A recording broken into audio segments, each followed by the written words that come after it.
What is going on?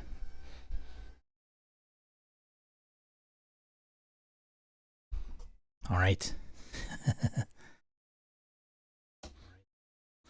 I got caught up with editing and in a zone. And when you do that, you lose track of time, even though you're like realizing you only have 10 or 15 minutes. So, my apologies. What the hell? What's going on in my brain? Wow, that is really bright behind me, isn't it?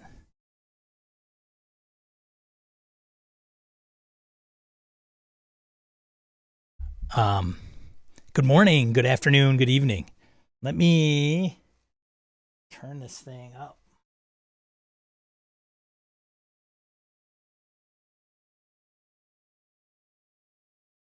Might help a little bit. Woo! Sorry about that. Holy cow! Thanks for sticking around. If you did, if you bailed, well, it's recorded. What can I say? Um,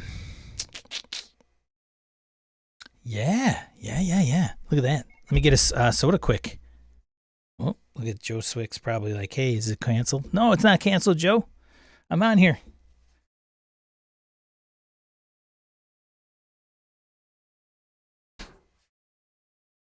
All right. So I played Delta Green and ran Delta Green on Thursday, Wednesday, and got caught up in editing. And when you get into that, you just like forget, like I totally spaced. And then I'm like, look at the clock. I'm like, it's almost quarter after. So, anyways, all right. So it's the thing that I was doing that really gets me into that zone is when the audio doesn't match up with the video. So I was dinking around with aligning that. So it's kind of like snipping chunks in the middle of the audio because it's kind of like drift, if you know what drift is. Brett and I had gotten some drift in the past on the audio side, but you can get drift when it's where you start out talking in sync and then by the end of the show it's not even close. Like literally a second or two off. And to take a scalpel to that is fun. Anyways, I hope you guys are still around. Yeah, turn this to current chat. There we go. So, Remy, Blake, Aaron, Wayne, Herman, Roger, Jim, Joe. Good to see all you guys. All right. Let's see what should we start with? Well, let's start with the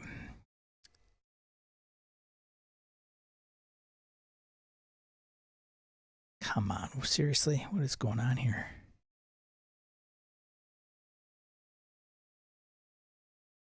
There we go. Roll call, Larry. Good to see you, Larry. All right. Dicebreaker. Oh, and I should well. Oh, and I got to change my browser source. Hold on just 1 second while I see. I should have had all of this squared away. There. There we go. All right. Dicebreaker, amongst all the other websites that are out there, Roll20 and One Bookshelf Plan merger that will ease play of tabletop RPG creations in popular virtual tabletop. So if you've been living under a rock, or maybe you have got busy other things to deal with than to keep up with all the RPG news that is out there, this is a big one that hit the airwaves. So if you don't know, One Bookshelf had Astral. They canned Astral. I think it's probably still exists, but they stopped supporting it, and it's kind of, I think, dying on the vine if it's not been totally canceled. So I think One Bookshelf has always wanted to figure out what's the next step in their evolution other than just providing PDFs, because they are probably, my guess is that there might be a steady increase on PDF and publishers working on there and submitting games. I don't know how much they can. I guess they could take as much as they want, but it's just going and growing and growing. But let's face it, Free League, Green Ronin, Monty Cook Games, even D&D Beyond, anybody who is publishing RPGs in the hobby that are considering drive-through are probably doing it at a rate that drive-through is okay with. But I'm guessing, speculation, right? This is kind of just what does that look like without any, my armchair quarterback, is that they're probably trying to figure out and look down the road to see what they want, what they can do. Leverage partnerships, get more PDFs into more people's hands, make it more user-friendly, blah, blah, blah, blah, blah. So Astral didn't kick off, I think, the competition with the virtual tabletop when COVID struck, hit the market pretty hard. And for whatever reason, hey, what's up, Zero Theory? And for whatever reason, just never took off. I mean, when you have 3 or 4 key players in the virtual tabletop that are doing fairly well and presenting pretty solid solutions, for whatever reason, Astral never took off. I'm not sure why, but, let's say Roll20 being the big juggernaut. You've got Fantasy Grounds being there. I don't even know what that market share of the VTT space is like. Foundry came up quite strong over time, but it wasn't like overnight. I think even now Foundry still, they're finding their stride a little bit. I don't even know if they're at a full point release, actually. I think they're at like 0.9 if I'm not mistaken. But, I'm a fan of Foundry. I've expressed that. I've worked in Roll20. I've downloaded Fantasy Grounds. And they'll have their different UI feel. There's Roll that got a lot of funding, which I think is in the news today about something that they're doing. So anyways, the virtual tabletop space has been an interesting one. And, how do they make it a better experience on both sides with Roll20 and One Bookshelf? And it seems like a logical merger because they're not stepping on each other's toes. They're not in a competitive space necessarily. Astro still had hundreds of thousands of users. Shame it is shutting down. Hundreds of thousands, really? That many? Wow. I would not have ever guessed. Yeah, it's unfortunate. And I think that with One Bookshelf, it's not their thing. I mean, look at their website. They haven't updated that in a long time. Now, I've logged on from a mobile device or even a browser, and it's like, hey, do you want to try our new interface? It's in beta, and I don't think it's even out there yet. And I don't even know if I said yes, because every time I log in, it's the same interface on the desktop, I think. Maybe on my phone it's different. But regardless, One Bookshelf, they put the downloader in, but, if you looked at some of the things they've done, I'd say they're probably as on pace as Roll20 was. Yeah, in beta for years, right? So, and that's not a ding. Look, okay, let's be clear. This is not a ding on Roll20 or One Bookshelf. I'm just stating some of my own personal observations. And how does that impact me as a consumer or reflect from the company about what they're doing? So to me, like, it's not a big leap. Hopefully both of them decide to like, hey, I just hope it's not a merger and say, oh, now you can get your PDFs on Roll20, and Roll20 says, look, you can get, your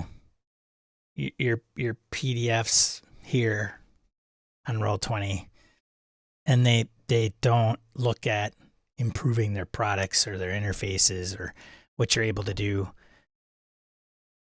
Somebody mentioned, I think somebody replied on Twitter, Bud's Reviews on Twitter. I follow him, and somebody must have replied to him. I think it might have been Bud actually, where it was like, oh, finally I get to get my, storing all my PDFs on Roll20 would be great. It's better than my hard drive. And I'm like, do you have your library on drive through? You don't have to download it. It's there. They've got a client that keeps your library sync on a local drive if you wanted to, but that's not an upsell because it already happens. Like the only difference is it's maybe in the Roll20 or it's accessible via Roll20. So what I was getting at is One Bookshelf is not in the development space. That's not what they do, obviously. They had to have developed their e-commerce site, which is probably, who knows, probably started out on a particular framework and then morphed into some Frankenstein type of monster that it is now.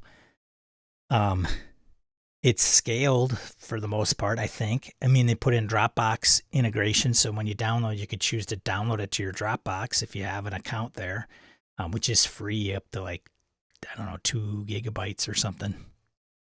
So anyways, and they probably found out that Astral and keeping it up to date and becoming a VTT environment is splitting your resources internally, especially if you have a dedicated development team. You're like, well, hey, now, so should I be doing the e-commerce site or should I be doing VTT? And frankly, you might be looking at 2 completely different stacks. So then you're even spreading yourself even more thin. So it makes sense to go to somebody that's in that space, which is interesting because Foundry allows you to, I think you have the ability as a publisher to put your Foundry modules on drive-through now. And I think it can create a key. Christian Serrano was talking to me about it. So it's not fully, I think there's a couple glitches that kind of trips things up, but I'm not sure what it is. I don't know if it's like you could buy the module, but you get your key somewhere else because One Bookshelf doesn't provide the key, but it gives you authorization to a key. I don't know, but it's not, I don't know if it's completely baked yet, and it probably will be eventually. But now that they're partnered with Roll20, what does that landscape look like for other virtual tabletops like Foundry specifically? Because I know Foundry was going to start, but it's also different a little bit. I don't know. What are you going to do? It's almost like you get some of these companies and you were to draw out the Venn diagram of them, like Noble Knight. Noble Knight's print, all mail order for the most part. They have an e-commerce site. Probably the biggest, I would say the biggest print variety of RPGs in the industry globally. And I bet drive-through's library is bigger because it's all PDFs, which is going to go into another thing in just a second. So like all these moving parts and these relationships it gets very interesting because Steve Jackson Games even talks about the cost of paper nowadays. And I think the title of the article or the title of the tweet that I had seen was, Steve Jackson puts out a warning to consumers, but not only consumers, but it might be a wake-up call for the industry or the hobby. And then I read briefly, and it had to do with the cost of paper and raw materials there. So having said that, what does this all look like, right? So let's get into this a little bit. Blah, blah, blah. It's all great. VTT's grown. Drive-through provides this, and DM's Guild, but many storefronts joining forces. They even have Paizo, right? Paizo site, which is even more interesting because Paizo has their own and a subscription service. So What's up, Orcus Dorcas? So they put out a press release out today, details the unprecedented alliance. And when I first heard this, I was just like, oh, they're just, I just thought it was kind of a licensed agreement kind of thing. I didn't realize that the members, like the CEO of Drive-Thru, is going to be joining the board of Roll20. So it's a lot more intimate, shall we say, than just some type of weird licensing agreement. Here's the official announcement. Like, okay, how many things here? Las Vegas, Nevada. Join forces, bring together two of the world's leading digital tabletop role-playing game content platforms. Roll20 is already the world's most popular virtual tabletop platform for role-playing games, providing a digital space for over 10 million users to play RPGs daily. 10 million users. Okay. 10 million, how many paid? I would be interested to know.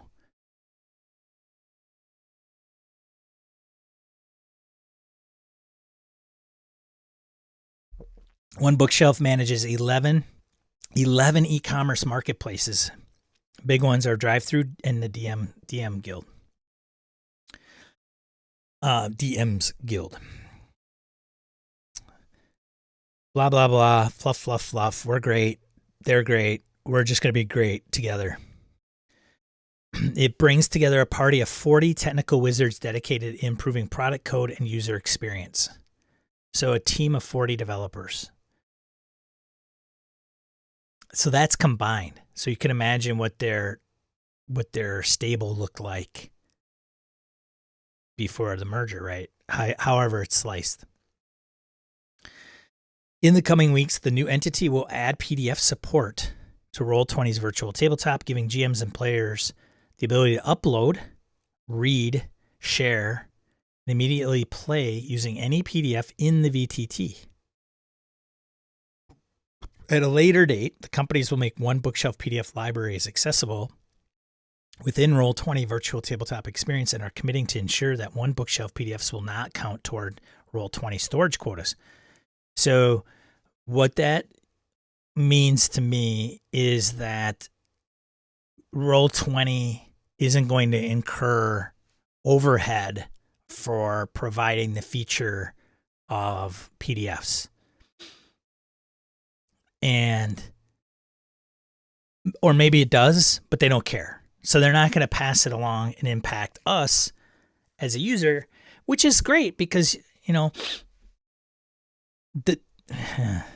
okay, so I just wish I knew more about what was behind the scenes, because we can say, right, if you are Drive-Thru or if you're One Bookshelf, your cost is going to be your staff, maintaining your website, and then the storage space for all the PDFs that you have up there.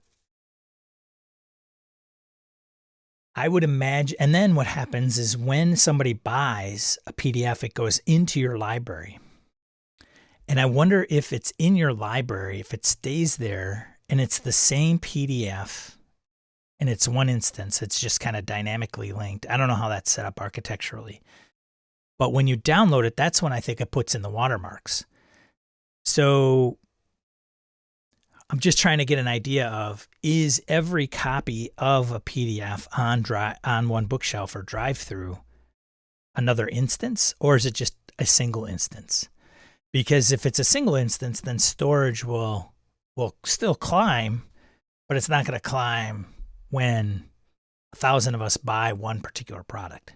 And then there's 1,000 of that one product, right? So I have to think that it's a distributed,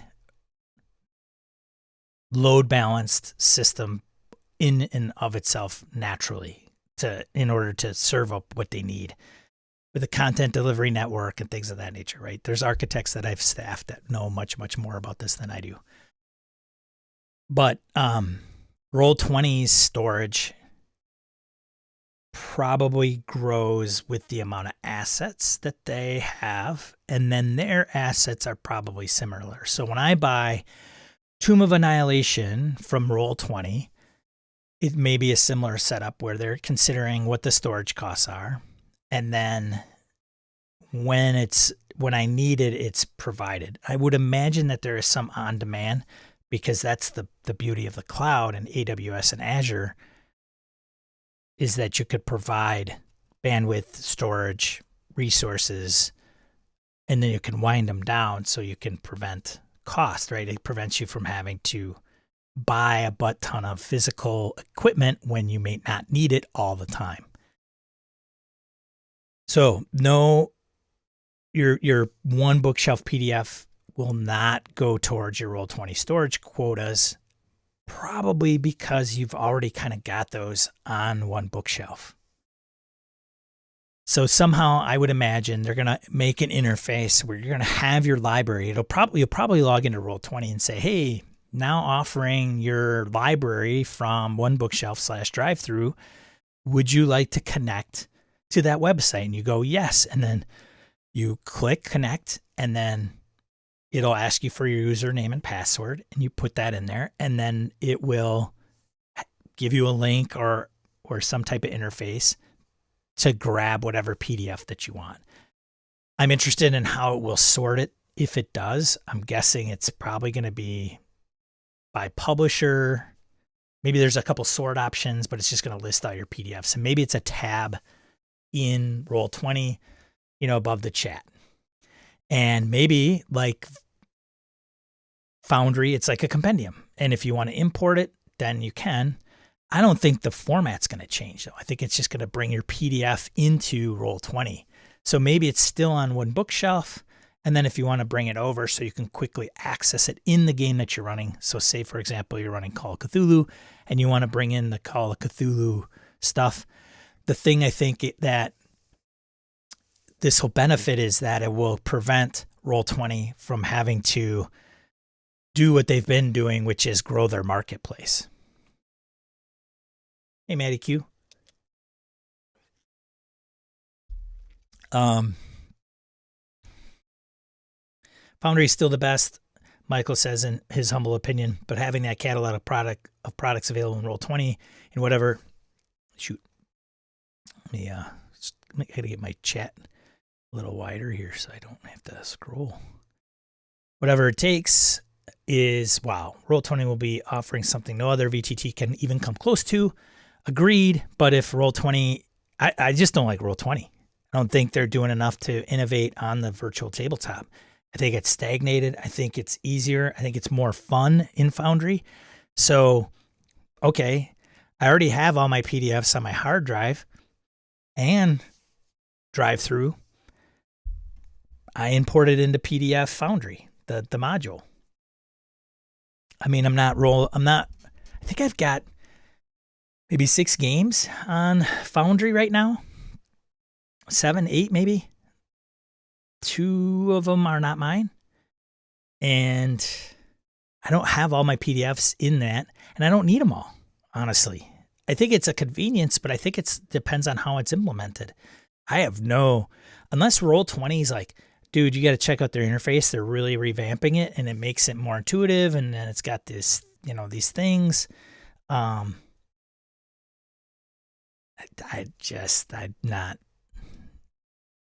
don't see it happening. Like, what the end implementation is what it's going to hit for me. In other words, yep, you could bring in the one bookshelf library and have a huge list of PDFs, and then you could have Roll20. If it still sucks as a user experience, doesn't matter how, like, the ease of use for getting PDFs is, because at that point we are accustomed to not having that. So what changes? They got to make it easier and better. They just have to. Otherwise, what's the point? I'll go and download the PDF. Hell, I might not even use a virtual tabletop. I'll just run the PDF, using a PDF. And let's face it, virtual tabletops, I'm running Delta Green right now. The only thing that I'm using it for is literally character sheets for me as a game master to look at, because I want to be able to look at the character sheet, determine what their skill score is, and if their skill's high enough, I don't ask for a roll and I just tell them the information. I could even have that on paper, but flipping papers is a pain in the ass. And even electronically, it's kind of flipping through those characters can be tricky. Maybe die rolls if they want to put them in there. Some guys they're using Discord as they play. The handouts, that's the other thing. So I'll upload a handout and then I'll show the players what the handout is. And then I'll put it in a folder so that they can always access that. I could do that in Dropbox. I could do that in OneDrive or whatever. So I think the strengths of a VTT is when you're using tokens, you're doing dynamic lighting. That's when that's what you're looking for in the VTT. So if that is a route you want to go, you're competing with virtual versus face-to-face, and then how you want to play. Are you the big tactical, let's put up Dwarven Forge stuff if you're in person? And if you are, then you can't play in person, you want to do virtual, then it makes sense to put in the graphics. I think the strength of a virtual tabletop in Roll20 that I appreciated was if I bought Tomb of Annihilation, I could just open it. Same with Foundry. Importing all of the D&D Beyond and literally opening up Curse of Strahd and every map and every, making it every scene, all the NPCs in the library and the tokens all done and all the stats there. And literally if I pull up a scene and it's keyed and I can click on the journal entry for the keyed area for a room and it would pull it up. And all I had to do was read what was pulled up. That was the value, I think. Roll20 has some of that, but it's a weird way to navigate. I found that the areas I don't think they were keyed. Like I think I had to search through the list on the library on the right-hand side. It wasn't like dynamically linked where if I could look at the visual map and there was a number on it, I clicked on the number, it would automatically pull up the journal. And it didn't have to be linear. Like, I don't know, we're still stuck in these. Here's chapter 1, chapter 2, chapter 3, chapter 4. Just room 1. Put it, somewhere, whatever. What's up, Hobbs? Multiple OBS accounts. I think you're going to be suck and win. Because I think when you roll into Roll20, you're only going to have one. You're going to have a 1-for-1. I can't imagine that they're going to let Hobbs log into his Roll20 account, ask him to connect the drive-thru, and then there be another way to log into another drive-thru. You could disconnect, right? You could probably disconnect it and then re-authenticate to hook up to your other library. But then you're only having one in there at a time, right? One connection. I think it's probably going to be a couple reasons why that's going to happen. Probably technology limitations as well as not having people have 5 different drive-through RPG accounts because maybe I get access to my buddies and because they got different games and they're going to go, well, just, use mine, log in, and then you can use my entire library. I don't know. Joe says, I really need to play with Foundry more. I use it as a player, but haven't used it for jamming yet. It's a trick. It takes a little bit. People don't jump ship, man. Once you're in an ecosystem, people don't want to futz around with another tool. They just don't. I do. I like it, but, what are you going to do? Is this trying to protect revenue market share against an upcoming WotC in-house site virtual tabletop? I don't know if it's to protect it. Because I think maybe that's not a bad idea, Blake. I would say part of it probably because the biggest game being played on Roll20 is D&D. Like I don't know, 100-to-1 ratio. It's like completely ridiculous. The second most popular role-playing game on Roll20 is it less than 10%? I'd have to look at the OR report, but it is just a huge gap. So yeah, if you are D&D and you make a virtual tabletop and you're Roll20 and everybody's like, meh, I'm going to go to D&D Beyond. I mean, that's what D&D Beyond's going to be. D&D Beyond's going to be all encompassing. It's going to be built around all the books in your library and a virtual tabletop. So they're going backwards, right? They have the digital library, a digital marketplace, and the character sheets vault, and that even the dice, they have dice. And they have Discord integration. I think there's a Discord bot that deals with some of that too, because you can, I think, roll from your character sheet and then it rolls in Discord. I think there's a bot that does that. So they have that ecosystem. They're going to be able to develop a virtual tabletop to complement that ecosystem. And so when you are WotC and you have everybody in your ecosystem, that's the deal. That's what Apple does. That has been Apple's philosophy since Jobs came back the second time. When he came back, they were like, they were looking at themselves as that's why they dropped Apple Computer. The computer part of their corporate name is because they wanted to become more of a hub. I think that it was even said in a keynote where all their devices can connect very easily together seamlessly. And if you get into the entertainment side, like iTunes and iMovie and iTV, that it just becomes all one ecosystem. And I got to say,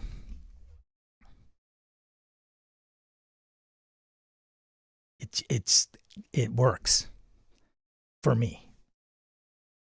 So I think that's going to be the same take that Hasbro takes with D&D Beyond. It would only make that much sense.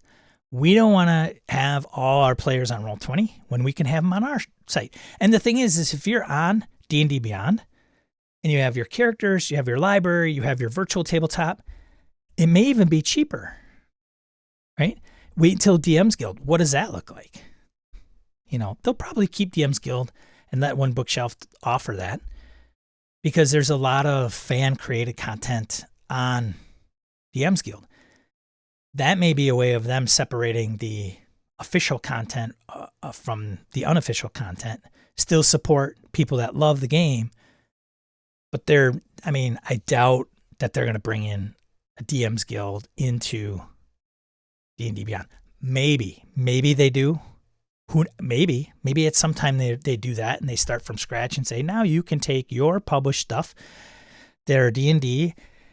We're going to offer you all the assets that you want, all the trade dress, but here's the deal. And so, and they could cut One Bookshelf. They could just say, if you go through us, D&D Beyond, you're going to make more money because you're not going to give a cut to One Bookshelf. And Wizards makes more money. Hasbro makes more money because now there's not this weird split. So say, what is it currently? 50%? One Bookshelf gets 20, DM's Guild gets 30, and then the publisher gets 50? Maybe? I'm speculating here. Some of you publishers know. So if they keep the publisher, you still getting your 50, but now WotC goes from 30% to 50%, they haven't had to do anything to do that. They've got to make the infrastructure, but after that, it's the App Store. And it's yours, and it's owned by Hasbro. So they can govern it. They could provide whatever they want.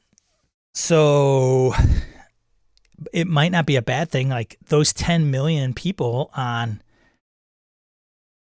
can you imagine 10 million people on Roll20? And let's say, conservatively speaking, 75% of that 10 million is playing D&D. And now say conservatively, so what is that? 10 million, 75% of 10 million. What is that? 7,500,000, right? And you take half of that, half of those folks, and say they bolt for Hasbro. So that's 3 million, 3.2 million. end up leaving Roll20? I mean, I guess it doesn't matter if they're not paying, but, you know, the tricky thing is where is your stuff and how much have you paid to have it where it is. So if you bought stuff on Roll20, you're kind of locked in there, because what if you move? And I'd be interested to find out that, you know, can you, it's your digital space, man. It's weird.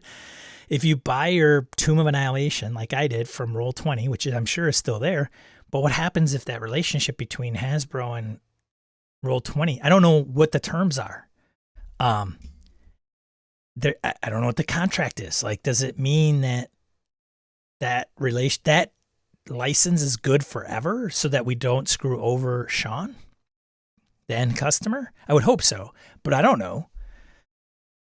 They could say, hey, we're not authorized to, you know, provide official Wizards of the Coast published material anymore. We know you bought this here. Sorry. So am I just leasing that material?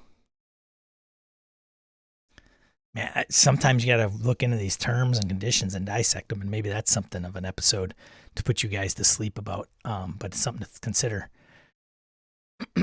Excuse me. Yes, very similar to share on OneDrive or other cloud share with no permissions to edit or download, and just bound in a Roll20 shell. So it begs me to ask, what's the difference other than just being able to show it in Roll20 instead of just sending a cloud share from your own library? Yeah, I would have to say that too, Orcus Dorcas. Like, dude, it's gotta be some decent integration in that, I would hope. I don't know. Oh my God, you guys went crazy. I didn't even realize it.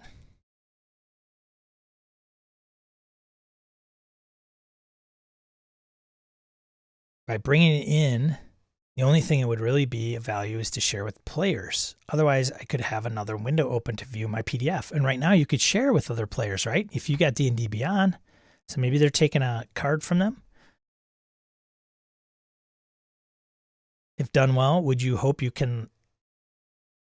would hope you could log in and out individually rather than binding one OBS account to one Roll20 account. I don't know, man. I think that's going to be the deal.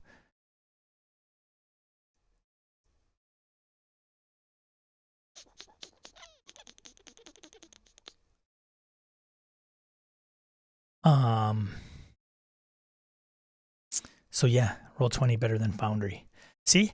Hobbs has been doing Roll20 for so long. He's so brainwashed. He's not going to leave. He's the guy that they need to keep. Like, he only knows the interface. He doesn't know anything else. And he's got all his assets in there, and he goes in there and throws up his green background and his bushes and his trees and some ruins, and then he saves it, and he could reuse that all the time, which some would argue he could do in Foundry if you just had the map. You just upload the map and use it all the time. And maybe draw around it.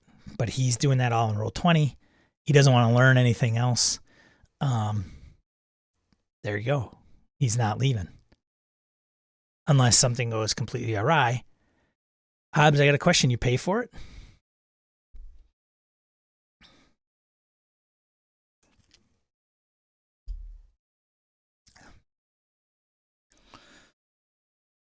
Ty, you've got Foundry? Marcus says, I'm just hoping it has more functionality than a basic PDF viewer connected to your drive-through account. Yeah. Michael says, you can minimize any windows in Roll20, like in Foundry. Handy for space management. I would also open my PDFs, and you could pop them out too. I would also open my PDFs in separate accounts. I'd use that feature for sharing with my players in theory.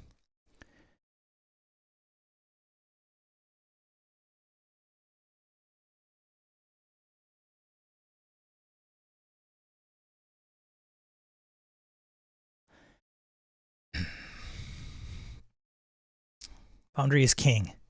Just have some money invested over the years in Roll20, and so they are like the mafia. Every time I try to get out, they keep pulling me back in. Remy says, went from Roll20 to Fantasy Grounds to Foundry. Love that Foundry offers a VTT and would not go back to the other two. Loves what Foundry offers as a VTT. Yeah, I don't know. That's only going to get better.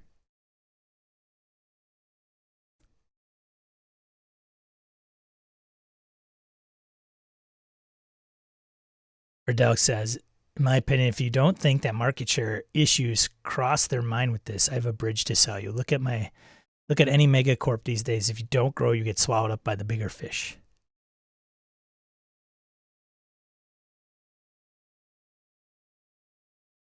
Happening constantly in video game space right now. I just want Owlbear Radio 2.0 coming to keep growing. An easy Jamboard style with RPG functionality. Get any game up and running easy and with little sweat. For sure, till everybody demands that they put this in there and put that in there and put this in there and put that in there. As long as they stick to their guns and keep to their principles like Basecamp does, Owlbear will be fine. But if they want to, because they're looking at monetizing, and when you get money thrown in there, it's going to be a whole different ball game. Because the users that pay, hey, you don't offer what I want, I'm going to go somewhere else because I pay. Ameko says, as we are learning in the digital video game space, you're often just buying a license for a game for a while. Companies can take them offline and don't owe us anything. Fine print. Ubisoft, older games that you bought on Steam are literally being taken from you. Renting them. Yeah. Good times, right? Amazon does the same thing with Audible books. I did not know that. I've had a couple vanish on me over the years. I did not know that, Victor. So the argument is, I mean, this is the thing with the digital space, right? If you got it physically, that's why NFTs don't make any sense to me. Like, if you've got look, I'm digital, I'm good with it, right? Even the PDFs drive through, at least I get to download it. And it's on my hard drive. And I do it every time I make a purchase. I download it because, man, I don't know what drive-thru is going to pull next week. Or maybe they get into hot water and they need to pull the title. Poof, out of my library. But it's on my hard drive. So possession is a big deal, which is strange for the folks that use Blogger and Blogspot and WordPress.com and all these. Or they use, I don't know, podcasters use Anchor, or they put it on Podbean or everything else. Like, I don't understand where we talk about owning something yet, and we know it, and the difference between owning and leasing, and yet we cave into the leasing part all the time. Orcus, that's always been the case with Ubisoft. Didn't you read the 500-page agreement before playing the game? Right.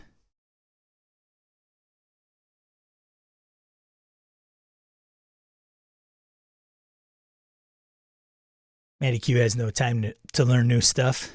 I find that it's the same with RPGs and groups. Yeah. Jim says, I have a Foundry license, but I'll most likely stick with Owlbear Radio plus Discord for most online games. Sure. Because you know what? It just costs you $50. And you're done. So if you've never used Foundry, you're out $50. I freaking paid for Roll20 for like a whole year and didn't use it. I'm like, what the hell am I doing? You're welcome, Roll20. It's like a fitness gym membership.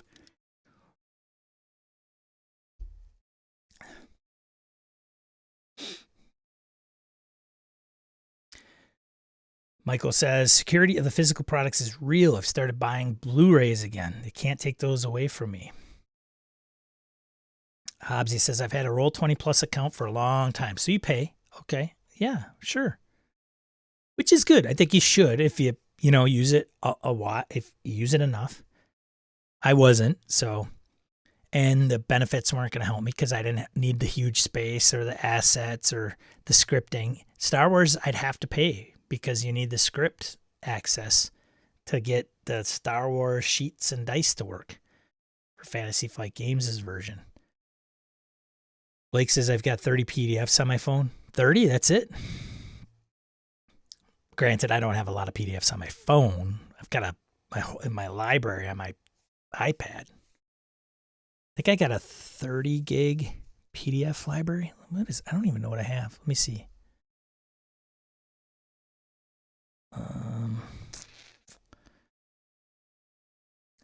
I have, you guys aren't going to be able to see this.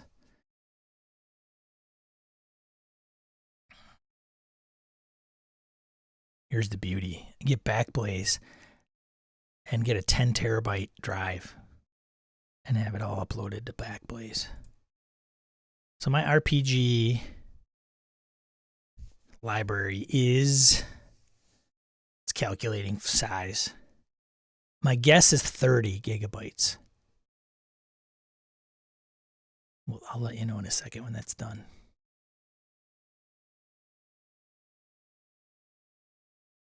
We play on Roll20 every week, even when we're in person. Everyone has their laptop up. Oh, really? Wow. Okay, cool. 900 on my hard drive, he says. Just keeps climbing, Blake. I stand corrected. 71 gigabytes. 71 gigs of PDFs. 71. 71. Here. Can I see it? Can I show you? I don't know. Probably not. Let's see if I can.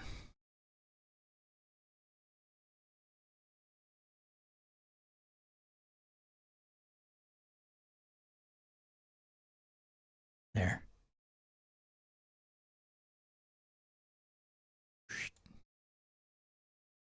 $71.32 gigabytes. And that is, I think it's, and that's all legit.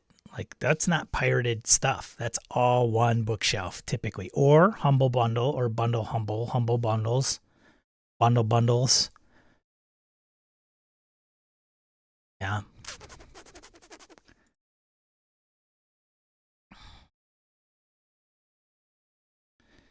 That's a lot. Never going to play half of them. You imagine?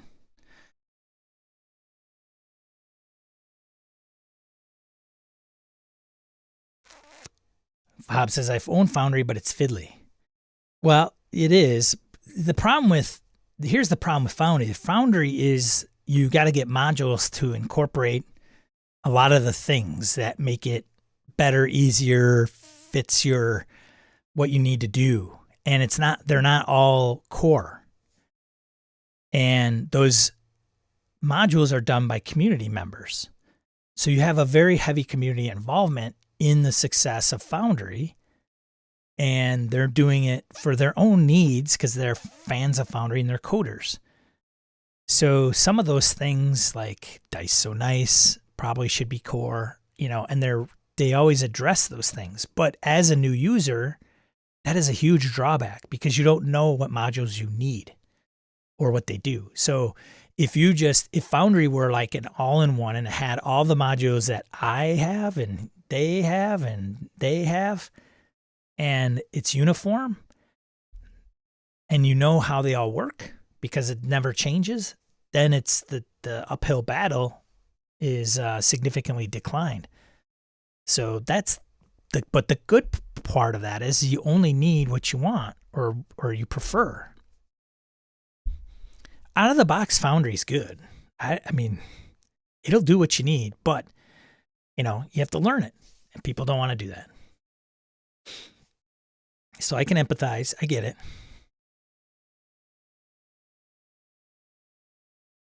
The group I play with uses a Roll20, and they got my hooks into me early, so that's why I use it and have a count with them. I'm just used to the whether they work. MediQ, we have one player that is online only, so it's super helpful with navigation. Redel says, don't quote me, but I thought I heard new God of War video. Oh, video game. So yeah, 71 gigs, Victor. All right. What's going on here? Phasing out physical. Yeah, I think I'm gonna too.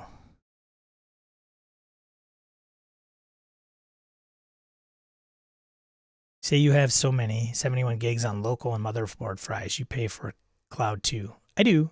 That's fair. I pay like $6 a month. You're right. And I'd pay for Dropbox. I wouldn't have to necessarily. So if I get a huge drive and then I put it on a computer and then I put Backblaze on it,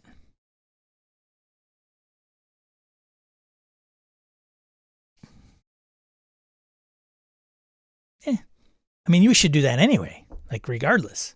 So PDFs aside, back up all your stuff. You could sleep better knowing your entire hard drive just shat the bed and you can just get it all back. No big deal. Local and in Google Drive. Yeah, for sure. Redelic says, did Foundry make it any easier to connect without paying a service? Slick, clean interface, less clunky than Roll20, but getting non-network people to connect left us frustrated. Right. Yes, that's part of it. So I see what you're saying. I've run Foundry locally. I've run Foundry in AWS. I've run Foundry in a DigitalOcean droplet. And now I run Foundry in Forge hosting. And Forge is just, I'm technical enough to do all those, but I don't want to anymore. It's just a pain in the ass. Keeping it up to date, make sure it's secure, and it'll run just fine in any of those environments. But Forge is just easier. Have your multiple games. I just download all my libraries or all my worlds just in case something happened. I could re-upload them. But you're right. Again, it's not for everybody. But I think if you went through Forge, so then you have to pay for it. Fair. I think it's like, what? $4 a month maybe? I don't know. So it's not free like Roll20 is, for sure. That's fair. That's a good argument. I will stand here corrected. Wayne says my PDF library is synced to OneDrive and it's all accessible via Goodreader on phone and iPad. 57. Yeah, baby.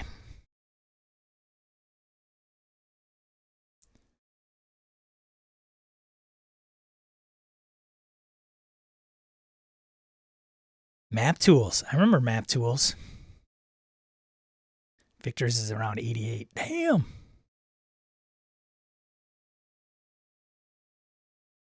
I also prefer browser-based because Foundry updates can change stuff. Yeah. Yeah, it can. I think that's the struggle Roll20 has, right? You probably don't have the luxury of changing stuff because that's going to, you don't have to update on Foundry. You should, because there's probably some security updates maybe. I don't know. But yeah, I could see that. So yeah, definitely some drawbacks for sure. I'm still a fan. I've always updated and never had well, that's not true. We've updated and then something will change within the game, sometimes for the better. Like you'll have automatic rolls automatically. So for example, in Forbidden Lands, if you fail a roll and you push or you fail or whatever, it's does willpower. And in the past, if you failed a roll or say you took a hit and you need to subtract hit points, some of these games do it automatically now in Foundry. They didn't used to. So then people were like, oh, wait a minute, I thought I had more hit points. Or I thought I had my willpower increased. It automatically did it. Crazy. Robert Swain, good to see you. I don't know, free cloud limit. It's only partially satanic. Theater of the mind. Yeah, go Theater of the mind. Go for it. Zoom, and that's it. That's all you need. Zoom and screen sharing. I've been tempted to look into a local NAS, primarily because of my photography, but it would help with my game storage too. And I'm with you too, Victor. I've kept an eye on Synology stuff. Just never changes in price enough, and you got to buy, 2 to 4 hard drives. That's a $700,000 investment. And some of those have cloud solutions. No, not cloud solutions. A lot of them have cloud access, right? You can be anywhere and access them. I mean, as of NAS, I haven't used it since moving to our new home. We should look at reconnecting to the network. The NAS, if I got a NAS, it'd be cool because I'd get Plex and I'd really do it up for the right reasons. Right now I'm using a Mac Mini for a server. It takes a while to load. As a matter of fact, one of the NASs I think Synology was talking about with Macs, it's got a weird, it's not smooth with Macs for some reason. I don't know if it's how it accesses the files, but I'm using a Mac Mini as a server. And if I have a power outage and it comes back online, my computer where I'm standing right here, trying to connect to it, won't, because of the drive. It's a USB drive I have, my 10 terabyte drive, storage drive. I can't access it. I can access the server, but I can't access that drive. So I literally have to remote into it. And once I remote into it, it mounts the USB drive. And then I can log into it. It's really weird. I don't know. I'm a little nervous with NAS on a Mac network. Oh, it should be on Windows, Sean. Yeah. Hate to think of sitting down at the retirement home in 2050 to play TTRPGs and can't pull out a book. What do you mean, 2050, dude? You're going to be a VR. You're going to be doing this shit. Side note, Roll20 also has a large modding community. Many of the best mods have appeared in Roll20 as core features over time. Oh, interesting. We're at the point technically that I feel most home users should have a NAS or even two, one for storage and one compressing and storing a backup. I am a giant proponent for redundancy. Yeah, got burned, didn't you, Orcus? All it takes is a couple times, man, and you go out and pay whatever it takes to have that crap backed up automatically. My wife was a big one. Man. And it wasn't even a ton of files. Like maybe a couple gigs were important to her. But you lose those, all hell would break loose. I got her out of Windows because it was just a mess. Get her on a freaking removable drive, put on Time Machine, call it a day. Put on Backblaze just in case Time Machine fails. Boom, damn, boom, done. All right, let's get into the news, right? All right, so let's get into this thing. So this is what they're doing. We'll see. So here's the deal. Following the closure of the deal, Ankit Lal, remember, he was the CEO we talked about joining not too long ago in January, brings 14 years experience leading strategy, product, and analytics and marketing teams across several industries, most recently Google and ClassPass, which I'm not wholly familiar with. Thing is if you were at Google and all your projects were shut down, how much clout do you have? One Bookshelf CEO, Steve Wyke, will join the Roll20 governing board and executive team, bringing 35 years of experience across the tabletop RPG industry. Wyke's credits are numerous. Co-founded White Wolf Publishing, producers of Vampire, founded Drive-Thru in 2004, later combined with RPG Now to form One Bookshelf. Later served on the CCP game board of directors following the company's White Wolf acquisition. Yeah. So it says, since Lal assumed the CEO position, Roll20 has added features highly demanded from fans, including dark mode. Wow. One-way barriers with dynamic lighting and updated compendium sharing. The platform's performance improving initiative, Operation Firebolt, has reduced in-game load times by 57% and boosted launch speeds up to 50% for almost all games. Great.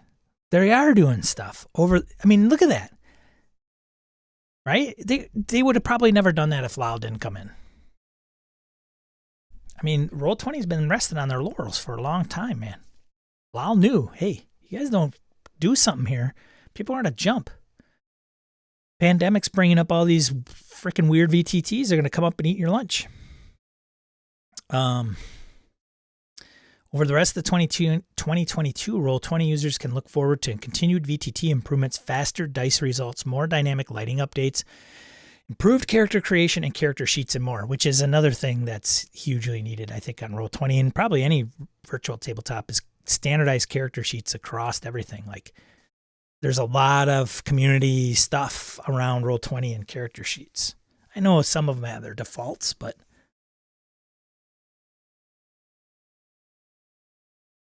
anyways, so there you go. Stay tuned. Phil's there. What's up, Phil? Probably still on vacation, that guy. Come on, man. Scroll, you piece.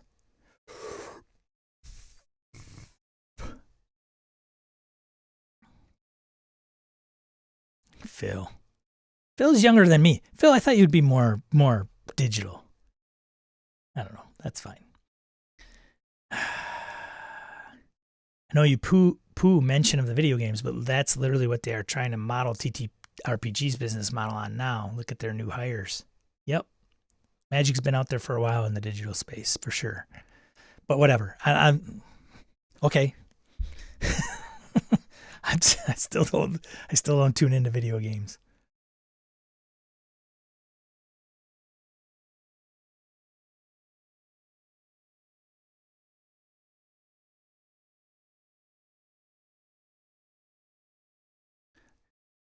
That Max network architecture blows. Whatever, Orcus Dorcas. Those are fighting words.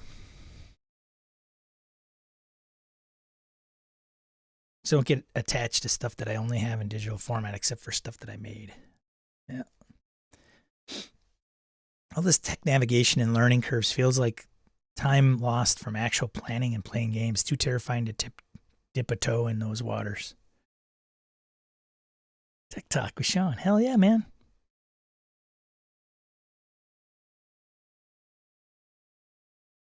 Pocket Games contest? I have not. Put a link in the chat, Ty. I sort of agree with Phil. I'll do a bit of it to enable games I wouldn't otherwise be able to play, because in person can be hard, but I certainly don't fiddle with VTTs for the fun of it. I'm trying to find a decent flow. Delta Green I ran on Wednesday was kind of clunky, but I thought I had a good setup so I could reference notes and things of that nature. Might have to rethink my approach.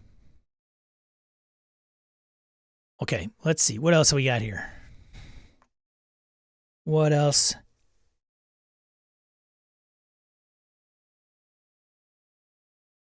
No. Here's video games. TTRPG inspired by Diablo. Castlevania, co-created by Dungeons and Dragons writer.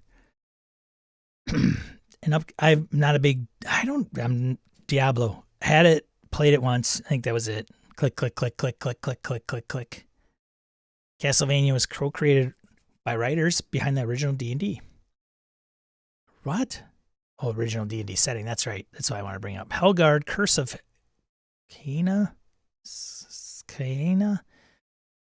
It's a tabletop RPG that was co-designed by Ed Greenwood, the author behind the original Forgotten Realms setting of D&D and several adventures for the TRPG, and Gwendolyn Kestrel, who co-wrote the core rulebook for D&D 4E.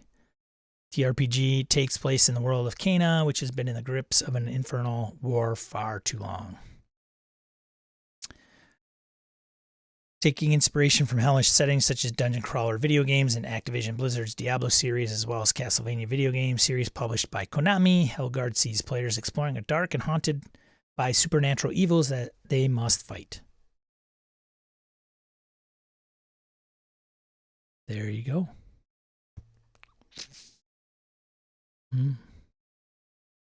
Can be combined with an existing tabletop RPG gameplay system. If the game master players want to use the device featured in the core rulebook as to how the setting can be combined with the system.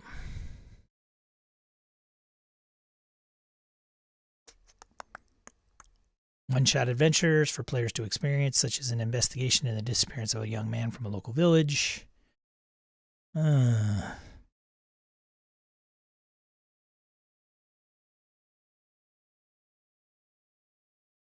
Richard Lee Byers is also involved. In Dimension 20 player B. Dave Walters and Michelle Carter, who has previously worked on D&D. They're involved too? God, that guy's all over the place. Kickstarter campaign coming August 2nd. There you go. Put it on your calendar. Get notified. Hellguard. Oh, it's already... What? So much for August 2nd. It ends August 2nd. Did it say it starts? It's live until August 2nd. That's my bad. Look at that. Hellguard. Curse of Kena. Not even funded yet. It'll get there. It's at 42. 17 days to go.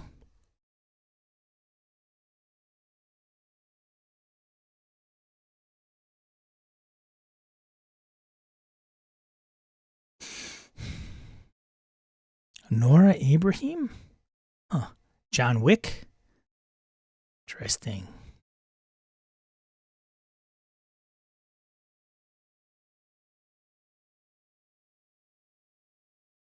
Okay, well, there you go. Check it if you feel so inclined.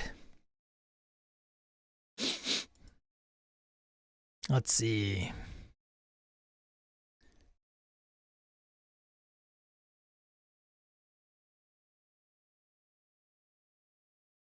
Who's this guy? Who's this guy? Who's this guy? Is this guy? Who's this guy? Who's this guy? Nexus Modern Sorcery. RPG about sorcerers who can perform wondrous magic, unlock secrets, explore hidden worlds, and change lives. $579. Pledged of $679 goal. This is Blake Ryan. It's that guy. Blake has created 2 Kickstarters and backed 41. He's an Aussie dad. Anime, nature docs, supernatural stuff. Playing RPG since 89, running since 92. GM for Cyberpunk 2020, Dungeon World, more. You want to back Blake's stuff? Check it. He's a big PBTA guy. It's PBTA, this one is. You got a video there, Blake? Is that turned into you? What's going on here? Oh, what? Got some animation in there. Fades? What? You narrating that, Blake? You are. Blake's voice. Damn, that looks off. That's what he says. What's up, Hoos? It's a game about sorcerers. Humans who can perform wondrous things with magic, unlocking secrets, exploring hidden worlds, and changing lives. Format. Tropes. Fiction touchstones. Stardust. Neverwhere. The Order. Fairy Tale Anime. Stargate. Twilight Zone. Mage of the Awakening. Who did the art on that, Blake?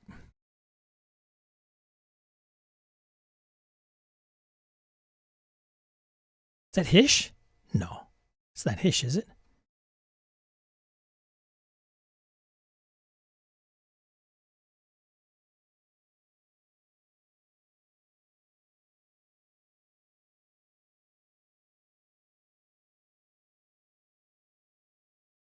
Some photos from Cthulhu.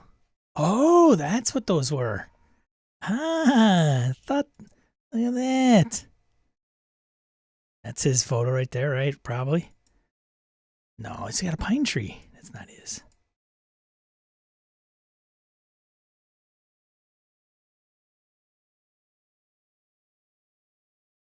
That might be him, right?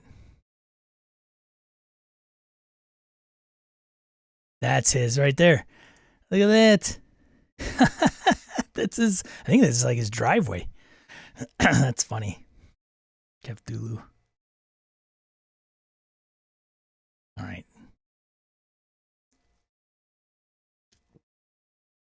See you, Joe. All right. So check out Blake's Kickstarter. Damn it. Let's do this one. Roll Roll, baby. Wayne, clever old name, Wayne's VTT. He's used, and I have used for a game he has run. So they get some funding for this platform. So this will be interesting to see how they grow and adapt. So they are D&D Beyond on roll and a free starter adventure. So they're doing some importing, which is interesting because you think it's the same type of method that Foundry uses, which I think you log into your D&D Beyond account and then it can bring things in via URL and parse it all. So just speculating, it says, want to make your campaign on roll even easier, D&D Beyond import and a new starter adventure, which I'm sure D&D Beyond just loves that people do that. As a matter of fact, I think one of the things that was a warning for VTT assets that did it for Foundry was like hitting that API too hard. They could block your IP address and then you're kind of SOL. So D&D Beyond is a powerful tool. Today we are happy to announce that your D&D Beyond character sheets can now be directly imported to your rooms on roll. From the custom sheet tab in your game room journal, simply enter your D&D Beyond sheet ID or URL, and we'll load everything up for you, which is what you do in Foundry. So it talks about referencing your character stats, grab the listing of magic, blah, blah, blah. Keep the same animated portrait. Okay. What about modules? I don't think they say modules. Yeah, they don't. I bet you that's the deal. Hey, D&D and Beyond integration. Get your character sheet. What about my modules and all my books? No, you really don't want to do that. So it's just, I think, the character sheets. And I'm sure D&D Beyond doesn't care about that. It's when you're trying to grab all your Curse of Strahd chapters and bring them across with all the images. Yeah, that's... I'm sure D&D Beyond doesn't like it. All right, well, what are you going to do? New screen share feature. See, there's a screenshot of the D&D Beyond on the left. Almost looks like a weird iframe.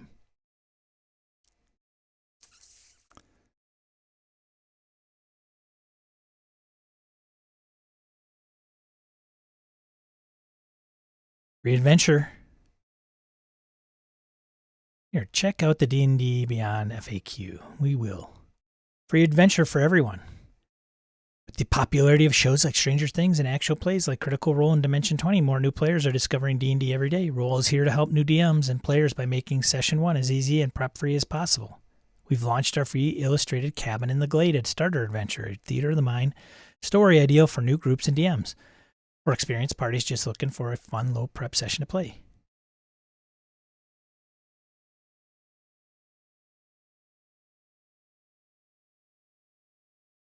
Okay. Oh, use Notion. Props for using Notion. D&D Beyond character import. Now you can take, okay. What to expect. Import a character. Yeah.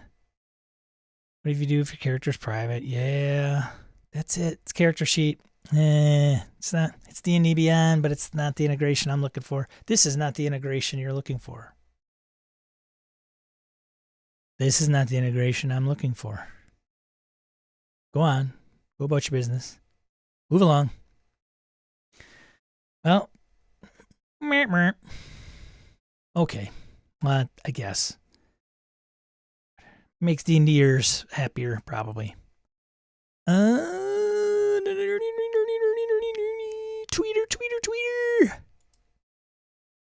Tweeter, chicken dinner. This guy, Winninger R. some guy that oversees D&D tweeted, Jeremy Crawford and Christopher Perkins and I had an outdoor meeting this afternoon to discuss the next versions of the Wizards D&D core rulebooks, among other things. Love how he said outdoor meeting this afternoon. That's important. Outdoor meeting. That's funny.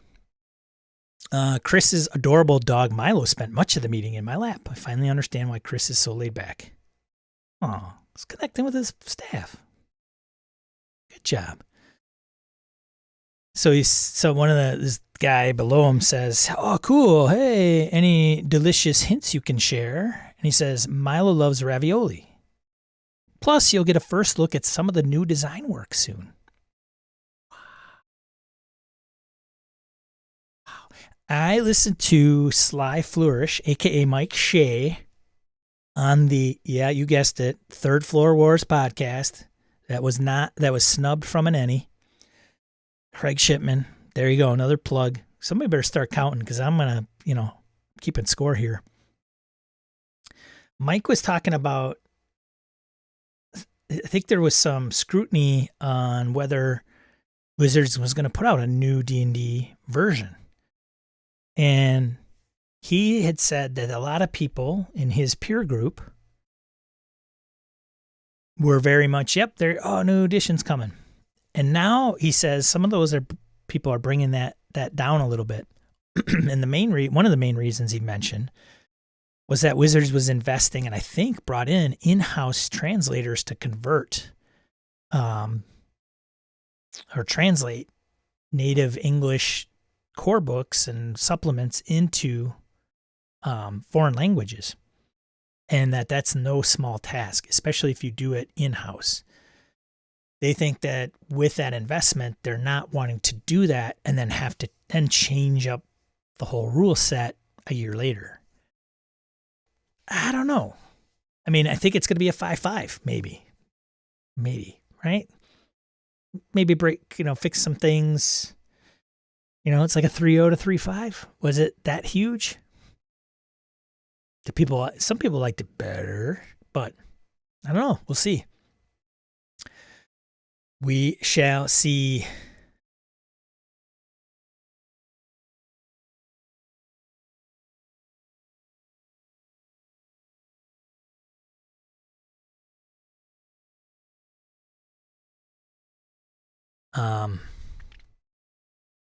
Soon, maybe. There you go.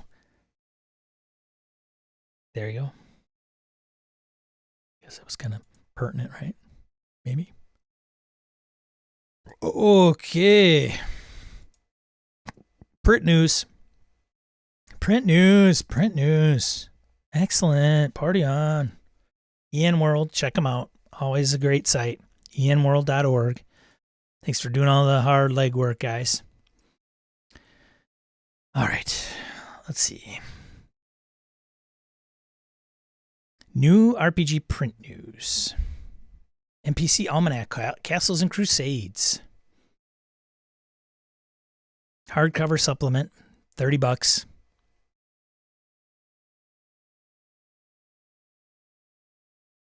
There you go. Crystal, what are you doing in there? Maybe fix some things. Nice Freudian slip there. Whatever. I don't know. All right. Traveler. Mongoose Traveler. Softcover adventure, $20. Invasive species.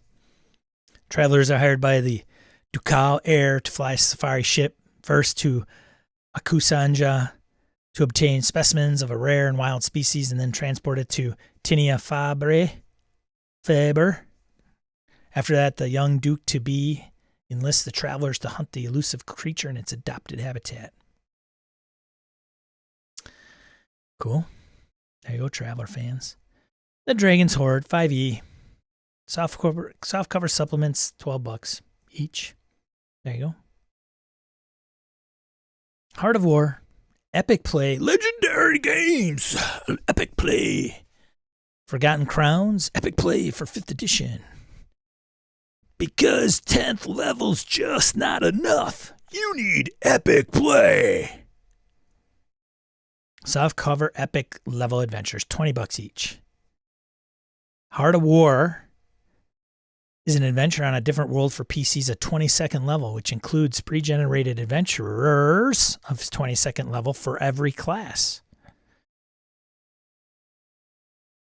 Forgotten Crowns is an adventure in a decaying and doomed dimension for PCs of 23rd level, with pre-generated PCs of every class.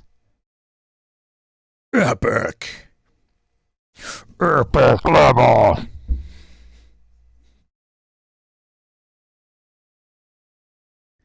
Dead Mall, Project 39. I love how they lump all the stuff from like Exalted Funeral. Bonk. This is what you get from them. And they're all 3 different, or 5 in this case, are all different. 2 from Dystopian Games. Betamax 10 Quasar Edition, Dead Mall Trifold, Satanic Panic at Crowley Place Mall, The Big Wet, adventure game in need of translation. 18, 8, 5, 12, and $10. Talks about each one.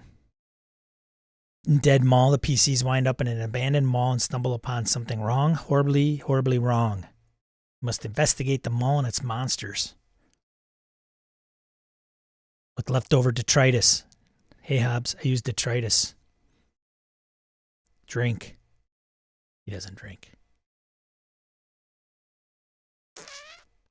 Yeah, that's it. Print news. Yeah.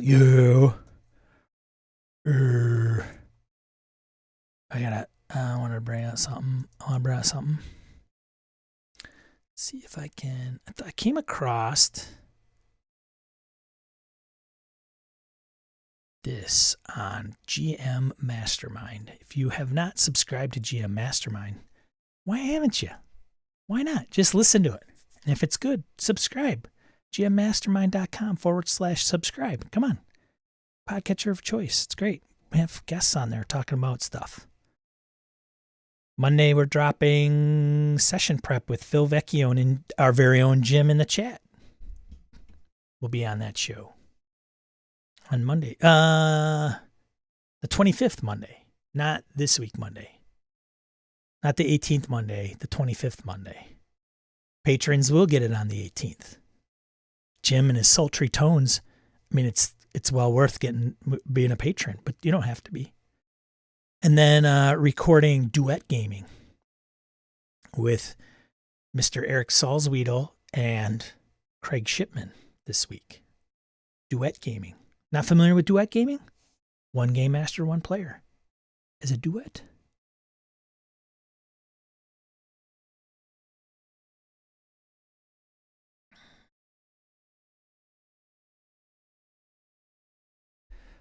All right.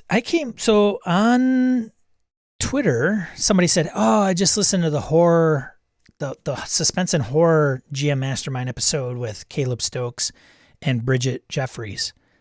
And if you don't know what I'm talking about, you should go and listen to it.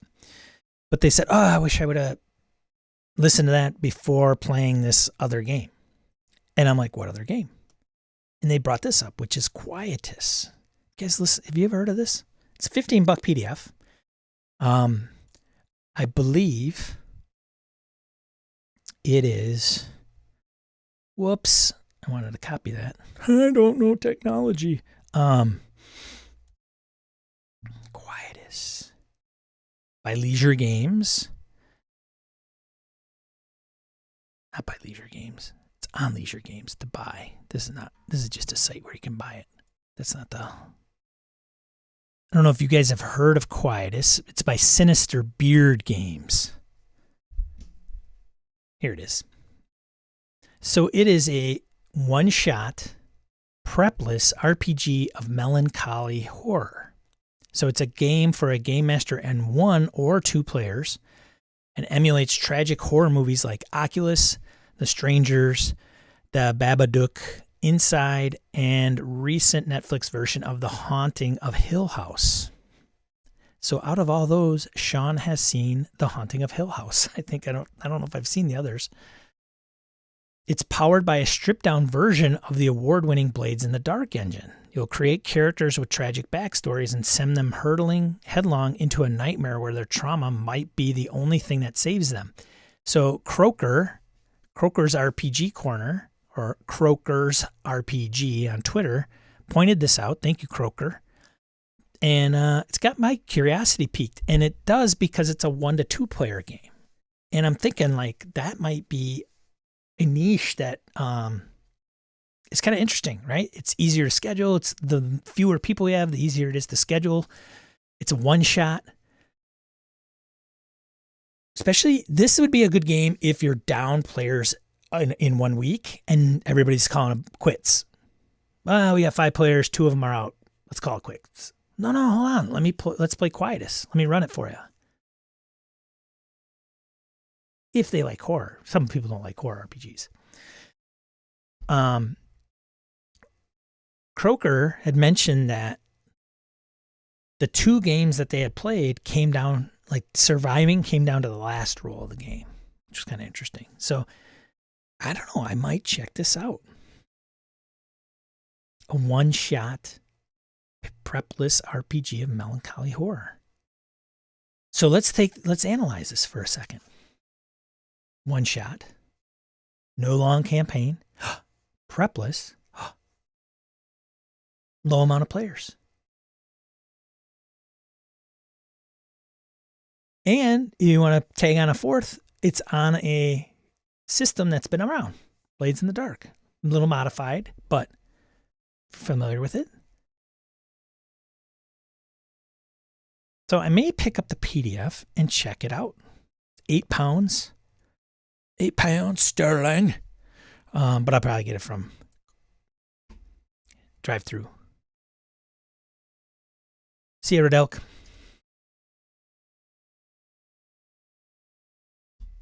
So we'll see. I thought it was interesting. Wouldn't have known. It's 3 a.m. It says there's someone in your house. They're going to kill you.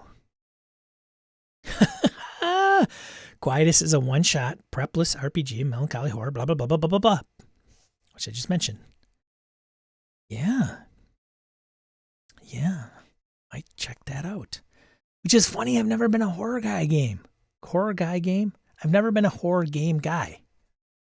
Now I'm thinking Delta Green, Call of Cthulhu, Alien, Mothership, Quietus. I don't know.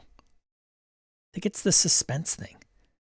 Horror is still not like, I don't watch horror movies. I'm not interested. But at the table, it might be interesting.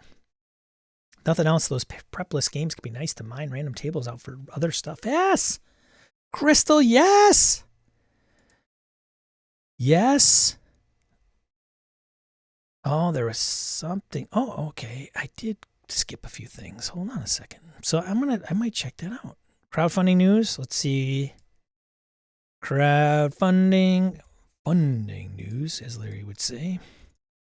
Brought to you by our folks at EN World. EN World, go there to get your D&D RPG news. Iron Kingdoms, Nightmare Empire, Privateer Press. Know some Iron Kingdoms fans. Totally funded. Arcanus 5e campaign setting Runic edition by Paradigm Concepts. Funded. Lost Worlds. Fading Suns Lost Worlds Ulysses Spiele. Fading Suns 4th edition.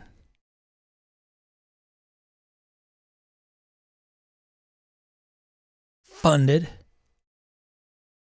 Kickstarter, man. Raking it in from us RPGers. Erroneous Garden of Earthly Delights from edition. Original system, core rulebook. Funded.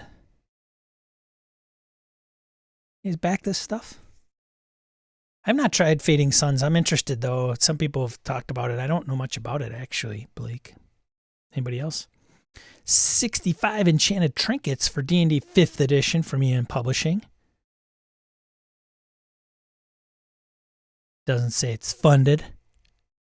What's going on? Maybe it's not on. It's on Indiegogo. That's why.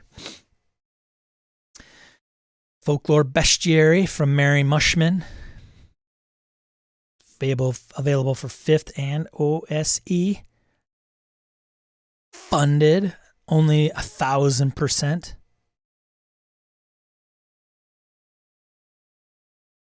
Librum of Lists, 3.5, 5th edition, and Pathfinder.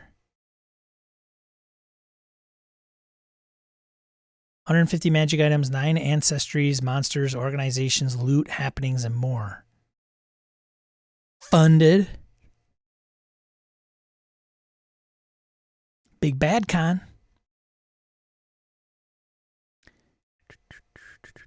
In July. Oh, it's end date. Oh, this ended July 20. The end's July 26th. This is in San Francisco. The Hyatt Regency. Big Bad Con. Big Bad Con. This is the one Sean Ender puts on, right? Am I right?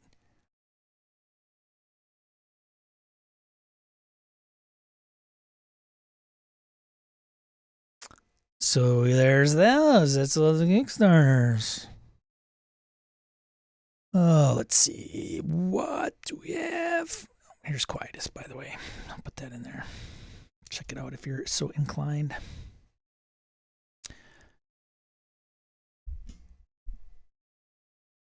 If you Mastermind one, Patreon.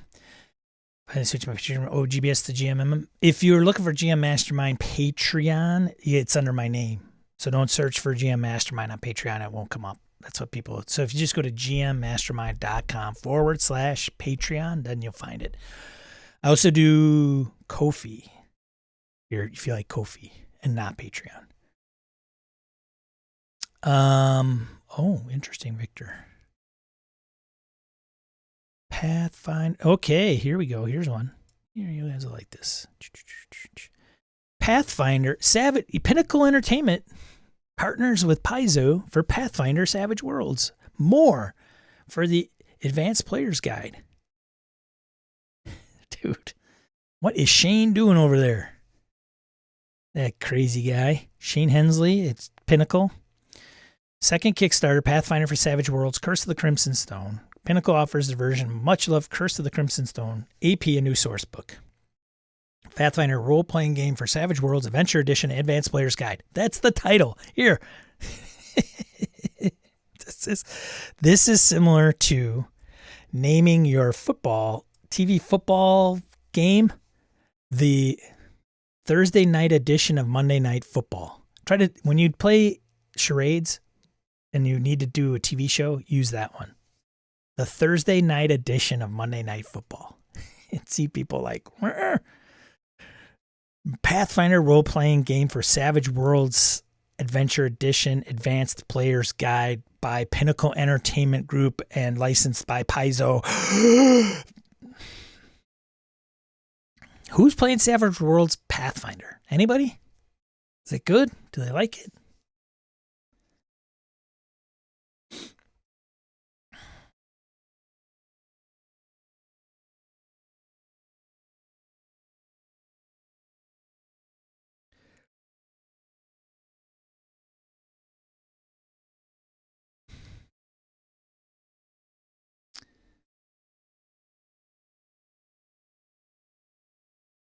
The layout showcases that artwork, but utilizes a presentation that feels more Pathfinder for Savage Worlds, which helps to differentiate it from Pathfinder or Savage Worlds. So it's its own thing, man.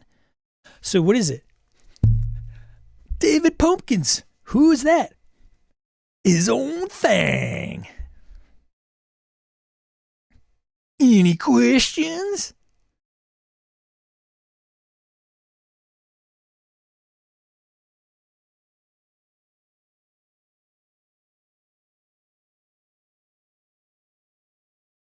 Man.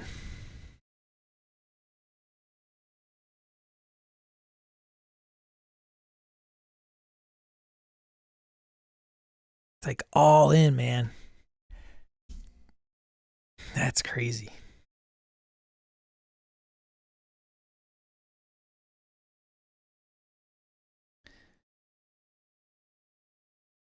Let's talk about this book as an option for non-Pathfinder Savage World fans. Hey, thank you very much. If you're already a Pathfinder fan, either edition, this is going to call out to you. It might, just as Pathfinder First Ed was loved and respected, yet many of its fans moved to PF2E.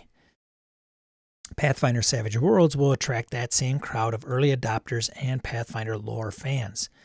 There's absolutely nothing wrong with Pathfinder. Nevertheless, new options can be inviting.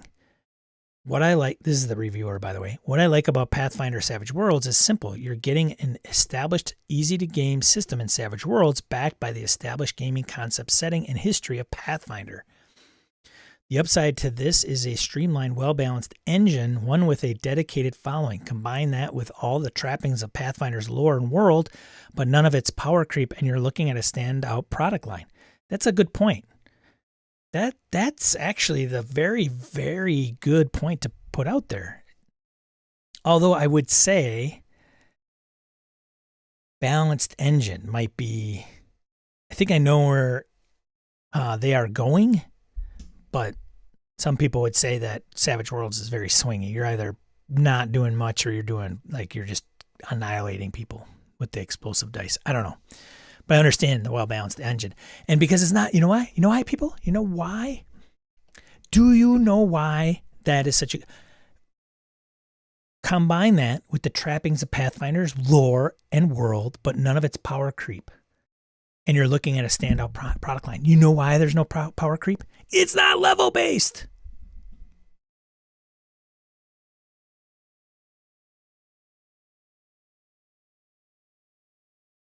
That's why. That's why. You get in the levels, that's the deal. It's just the deal. Bad or good, that's the deal. You dig? You dig? Checking my phone because my wife got a chip in her windshield and the people are coming out to fix it today. So just want to make sure they didn't text me. So there you go. I don't know, man. I should maybe play more Savage Worlds. I should probably play more. Pathfinder Savage Worlds is a 5 out of 5 game. Plays so well at the table. Peg really killed it, in my humble opinion. Michael Holland.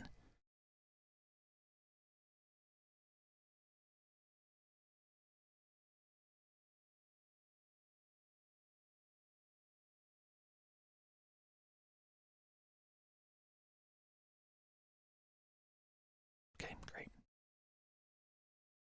D2D20. 2D20 Modifius. So, sale, if you're a 2D20 fan, 3 days, 22 hours as of this recording. Let's celebrate 2D20 Day. Sale, they have an SRD release. Where is it? Click on it. Okay, so they don't have it out yet. Here. So they had a sale going. That's part of that. SRD. That's why I wanted to bring this up. System Reference Document is a toolkit that will allow creators to craft their own 2D20 based role-playing games and supplements. It explains all the core mechanics of the system, enabling it so game designers can create exciting experiences around Modifius's cinematic high action and dramatic rule set. Available as a download PDF July 20th, 4 days from this recording. Who's going to grab it? Who is 2D20? Gabe's lurking. Here's the deal. If I don't know if Gabe is here, I'll just talk 2D20 and he just magically appears. Candyman, Candyman, Candyman.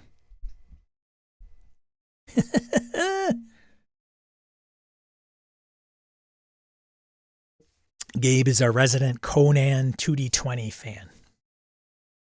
Amongst other things, right? Like John Carter of Mars. He's just not, he's more than a one-trick pony. Let me tell you, folks. Shadowrun 6E Humble Bundle. It's a steal. Nope, not for me. But there is one out there. And I got an affiliate link. I should probably grab that and throw it in there, but Guild of Arcane Lore. Good to see you. Guess I just need to say Candyman, and there's Guild of Arcane Lore. Just appears.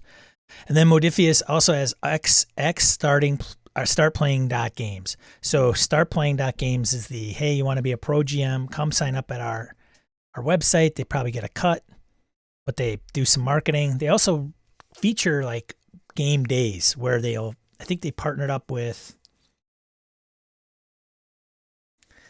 was it 5th edition recently? Like Mike Shea and a bunch of others were going to be running some single games. Maybe was it Diogo? I don't remember. Shit. Anyways, Modifius X start playing games, largest games and group finding platform for any VTT or game system. Start playing games, which got an injection of a few $1 million. Will launch a 2D20 summer event running from July 20th until the end of August 2022, letting game masters and players connect to the fine 2D20 based game sessions. Gabe, are you doing that? Are you participating in that? All participating game masters who run a 2D20 game with at least 2 verified players during this period will be entered into a random draw to win one prize of $1,000 to spend on the Modifius web store, and 3 players can win one of 3 $100 prizes to use on the store. Probably, I'm guessing those dollars are Canadian because it's probably not US because our dollar's probably tanking, but never mind. Haven't considered it, Gabe. Well, maybe something to do, man. I don't know, indoctrinate some of us into the 2D20 realm. I've played with Gabe, runs a fine Conan game. Guy definitely knows the Hyperborea of Conan. So if you get a chance to play with Gabe, I certainly recommend it. Sign up for the 2D20 newsletter below and get access to the sale.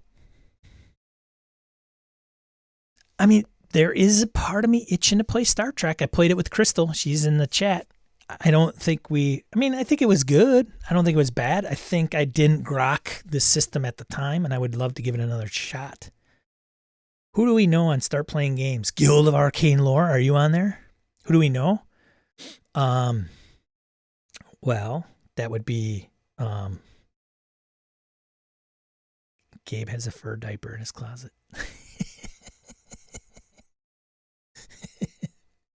The jig is out. Oh man.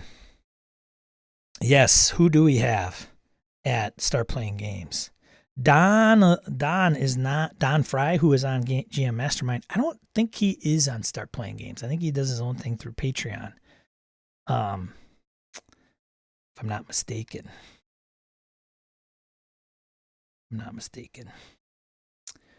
But oh my god, why am I playing that? I don't want to play it, dude. My Overcast has changed their stuff, and it's kind of driving me crazy.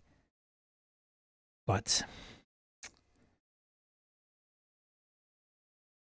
Nikki is on there, I believe. She was on GM Mastermind when we did the professional episode. Guild of Arcane Lore, yes, okay. Can you want to drop your link to your profile in the chat? By all means.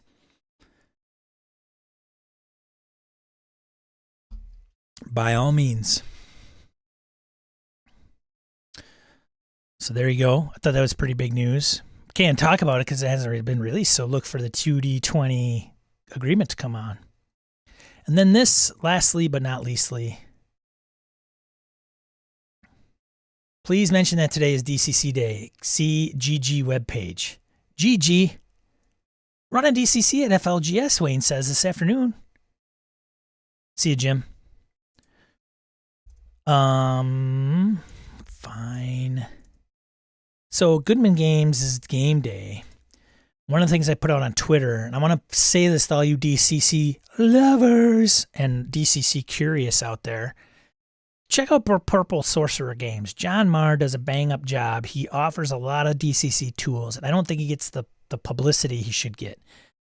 And if you're a DCC player, you should already know about John Marr's stuff. Purple Sorcerer, it's awesome. You could get you can spit out tons of 0-level characters at a push of a button. And he does also some modules. Dave Beatty's Carnival of the Damned was published through Purple Sorcerer, not Goodman Games, which is surprising. So all I'm saying is give them some love. I think right here is Goodman Games gives them some love. But John has donated at one point in Gaming and BS, he donated 5 copies, digital copies of some of these games or modules that he's done, and we gave them away. It's top quality stuff, man. So a third-party DCC publisher that's definitely worth a look and some money, because I think everybody gets caught up with the official Goodman Games DCC stuff. And I would say Purple Sorcerer is right up there. Plus, he does an annual pledge drive, so you could buy stuff, and it helps him not waste his time on his website. He actually gets some money to make some of the upgrades. So, Purple Sorcerer.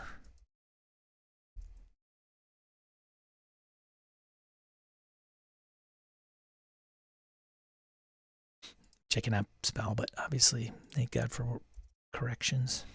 So check it out. There you go, Wayne. I go from DCC to Purple Sorcerer Games. Check it out. So yeah, it's today. Oh, excuse me as I belch into my microphone. Very rude. How rude. I'm not doing anything for DCC Day, but they have some live streams probably, which I can probably go on Twitch and heckle them. I'm sure Brendan LaSalle is going to be on there, and I'll, bust his chops in the chat. That'll be fun. Great new exclusives. Even Noble Knight's promoting this, which does print, right? But even though a lot of it's, list of participating DCC Day retailers, I should wonder if I have anybody locally. It's a lot. That's a good amount there. Look at that. Man, you don't find fans like DCC fans, man. I'll tell you that. Yeah, there you go, Wisconsin. Kryptonite Collectibles in Janesville. Noble Knight Games here in the Madison area. The Sanctum Tabletop Gaming Emporium in Racine, which I should probably bookmark so when I go down there I can stop by. Kryptonite's been around forever. Where else? Check it out. You want to play some DCC? Then you got to go to these stores. There you go, Wayne. I want to put this out there because Uncle Steve Jackson, July 14th, 2022, a paper, a cautionary tale. Somebody tweeted hey, Steve Jackson is putting this out, paper, a cautionary tale, but it's also a wake-up call to the whole industry, not just Steve Jackson Games. Who writes this? Stephen Marsh. So not Stephen Jackson. Steve Jackson.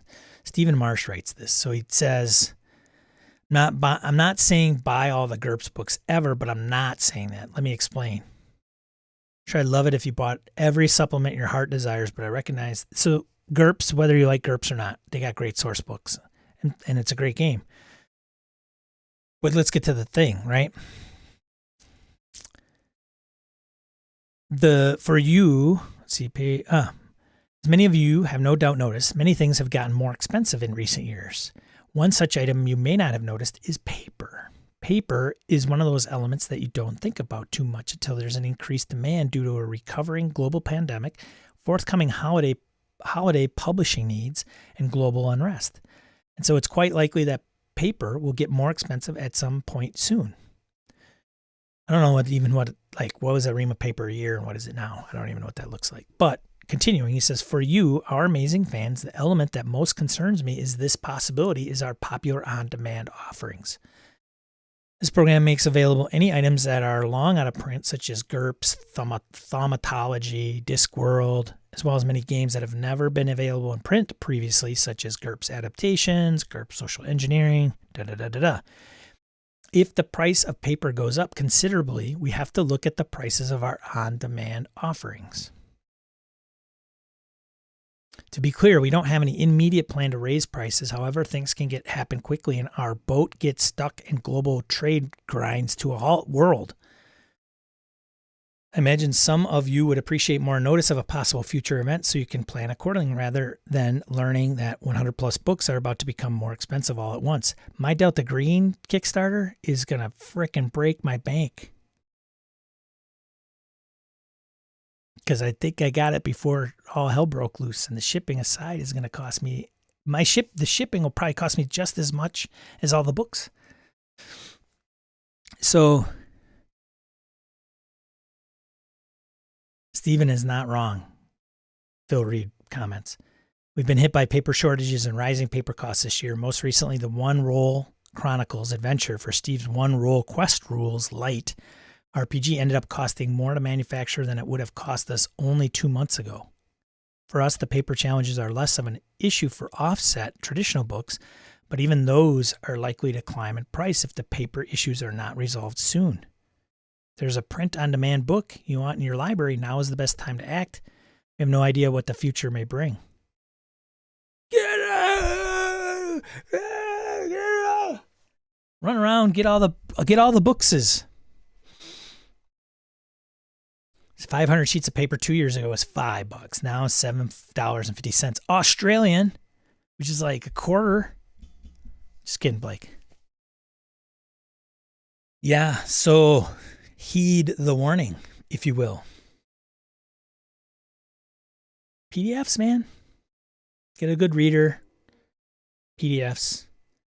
They're not tactile, but, you know, that's where the savings might come into play, right? $15 PDF or $75 hardback. Ooh.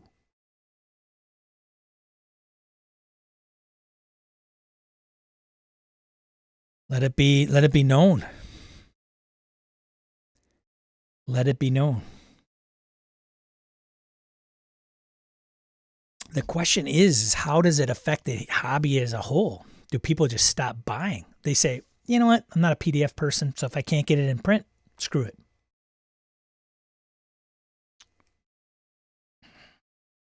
Maybe. I've always said the books need to be more expensive anyway. Their costs need to be up. They just do. It's expensive. They put a lot of time and effort in it. Getting paid peanuts per word is just not the way to go anymore. And if that means being more selective, well, then, you know, I've been going up PDF with my library, easier to carry. Sure. I think some of us can adapt, Guild. I think some of us can adapt better than others. Like there's some people, man, if they don't have it in print, man, they're just not going to buy it. It's a schism in the hobby. It's all right. It's lucky we do have PDFs, though. I think so, right? Lucky we even have the option.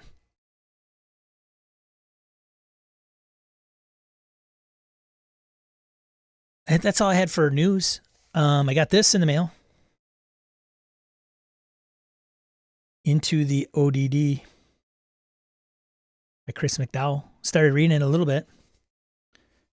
Bill. What's up, Bill? It goes by the code name Guild of Arcane Lore. Have you guys read Into the Odd?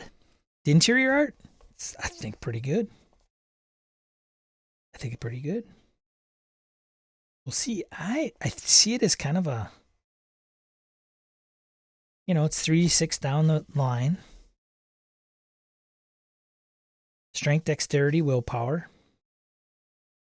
D6 for hit protection. Not hit points, hit protection. Although it's HP. Huh? Hey-o. That McDowell, he's clever. Art. This is just one piece of artwork. Pretty nice, I think. Very, very thematic. Like the book and the form factor. Starting package, equipment. Some, you know, Baz and Gaz at What Would a Smart Party Do did interview Mr. McDowell. And it was specifically around Into the Odd. I think it was them. Or was it Titterpigs? Orcus Dorcas, did you do it? I don't know. But you know, it's got a lot of Chris mentioned influences of old school, but getting to the table quicker, like less prep, running an adventure. So looking at some of the details in here, there's some. It's a different kind of world. I'm trying to get my head wrapped around it. Is it Victorian era ish? It's not. Is it fantasy ish? No, it's got gunpowder. Okay, it's got a unique smell to the paper. Man, like wood. It smells like wood. So yeah, I like it. I like the form factor. I like the production value. It's got a ribbon in it, and I paid for it like months ago. So being unemployed, I had to put things kind of, I want to go out and start spending $100 on Kickstarters everywhere. So it was a pleasant surprise. I didn't know. I'm sure I knew it was coming. I just didn't know when. So got it in the mail. It was good. Kind of easy digesting too, because it's not like pages. For the amount of art and pages and text in here, it's good. It breaks it up quite a bit. Even some of those bigger books, man, can have walls of text for quite a few pages. And it's like, oof, that's a lot.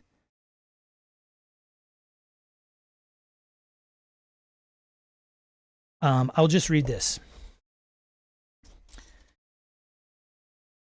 because I think this will give you a feel if you're not familiar with Into the Odd. The world is too large for explorers to map and too old for academics to record. Expeditions return with tales of places bizarre, wondrous, and horrific. You are an explorer, braving the unknown in search of riches, knowledge, and power. Most of all, you seek arcana. Arcana? Strange devices holding unnatural powers. They range from a humble piece of jewelry to vast sculptures. There are many religious and scientific theories around their existence, but most settle somewhere in between. Citizens flock to Bastion. Its vast industries provide dangerous but dependable work, and its docks and guns, chemicals, and newspapers, two distant neighbors.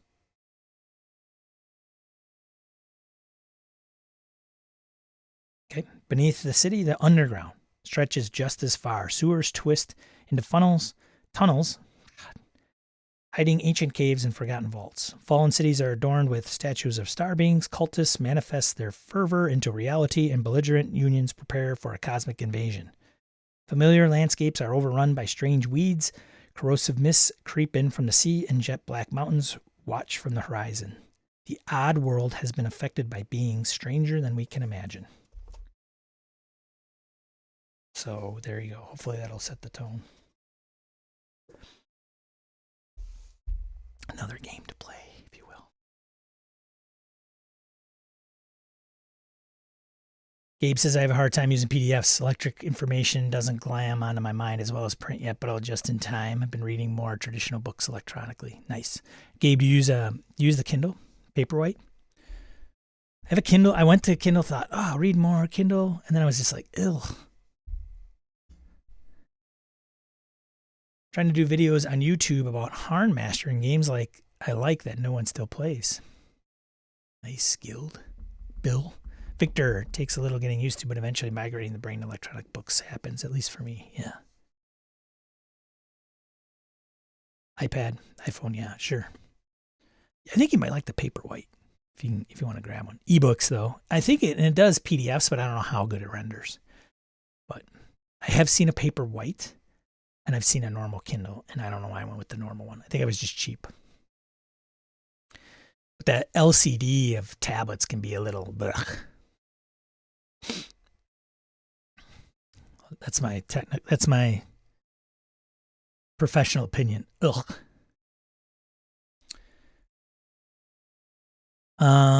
Yeah, so that's it. That's all I've got for this week.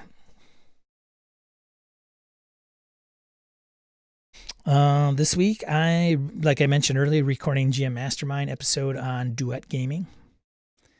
And then that'll be out in August. I got a job that I start August 1st. So that's exciting. Let's see what else. This week I'm playing. I don't know if we're playing Forbidden. We probably are finishing Easy D6 because Phil. I don't know if Phil took off, but Phil was missing in action. So we may be finishing our 2-shot Easy D6 game that Harrigan is running for me. One of our moderators at BS Landia. If you haven't joined the Discord, head over to gmmastermind.com/Discord and join and partake in the discussion over there. It's a pretty lively group. Many of you are already on there. So good to see all of you. Hope you're all doing well. What else?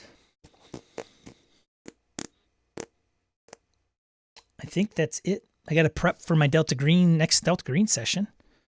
And I'm going to put that out in video, maybe video and audio. Jobs are good. They are, Bill. They are. The only thing is I don't get benefits for like another 2 months. So I got to pay Cobra another 2 months. So Cobra is going to end up costing me a bundle for the last 4 months, 5 months, since May. But what are you going to do? Thanks, Wayne. Yep, it's a slog, but yeah. Well, health insurance, right? Cobra is just the method in which you're entitled to it, I guess, when you lose a job. But with no employer help, it's a suck. It's all the suck. Thanks, Crystal. Appreciate it. Yeah, I'm gonna be working in the Austin market from here, remote. Not leaving anybody. Not leaving Madison, folks. But hello, Austin, Texas. I'll be down in Austin August 1st to the 3rd. So I'll have to put a call out and see if anybody is down there. Yeah. Yeah, the job search, whole nother topic. Like I've said, if you know how the sausage is supposed to be made and then people consistently screw it up, it's, yeah, we'll see. The problem is, even if I wanted to do it well, sometimes it doesn't really matter, but hopefully it will. Anyways, I will leave you to go and game and enjoy your weekend because I still have a couple weeks of vacation, aka unemployment left. So join their Discord, a bunch of stuff. Join our Discord, listen to GM Mastermind. Tune in next week, Saturday, when I'm back, talking about some of the same things, news, crowdsourcing, what's going on out there. Yeah. And then if I put out the Delta Green in audio, if you want to listen to it, actual play, it's certainly up to you. Great group of players, good role players. Hoos and Gabe are involved in that, as well as Lou and Harrigan, playing Sweetness.